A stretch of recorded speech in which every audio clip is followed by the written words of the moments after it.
पनवेलचे माजी महापालिका आयुक्त सुधाकर शिंदे निवडणूक संपल्यानंतर पुन्हा महापालिकेच्या आयुक्तपदावर रुजू होतील असं आश्वासन खुद्द मुख्यमंत्र्यांनी पनवेलकरांना दिलंय। त्यामुळे लोकांमध्ये सध्या आनंदाचं वातावरण आहे। मंगेश रनावडे यांनी मुख्यमंत्री देवेंद्र फडणवीस यांना त्यांच्या मोबाईलवर SMS करून सुधाकर शिंदे यांना पुन्हा आयुक्तपदावर नेमण्याची मागणी केली होती।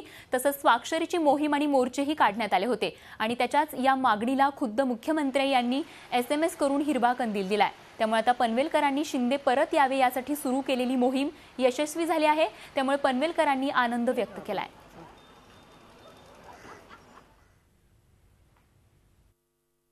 आयुक्त जे होते PMCचे श्री सुधाकर शिंदे, डॉक्टर सुधाकर शिंदे हे पुन्हा केव्हा येणार आहेत? कारण का खारघरवासियांना दोन गोष्टींचा फार एक प्रॉब्लेम किंवा निकट एक विषय होता आहे। पहिला म्हणजे पाणी आणि दुसरं होतं की प्रशासन। डॉक्टर सुधाकर शिंदेमुळे आल्यामुळे खूप सुंदर प्रशासन खारघरमध्ये सुंदर शहर झालं होतं पूर्ण, आणि त्यांच्या गेल्यानंतर जैसे थे तसं खारघर पुन्हा झालं होतं। रस्त्यावरती हॉकर्स, पोल्युशन हे सर्व झालं होतं। त्याच्याकरता आम्ही माननीय मुख्यमंत्र्यांना ऑनलाईन पिटिशनद्वारे रिक्वेस्ट केली होती की त्यांची नियुक्ती पुन्हा व्हावी। झी 24 तास रहा एक पाऊल पुढे।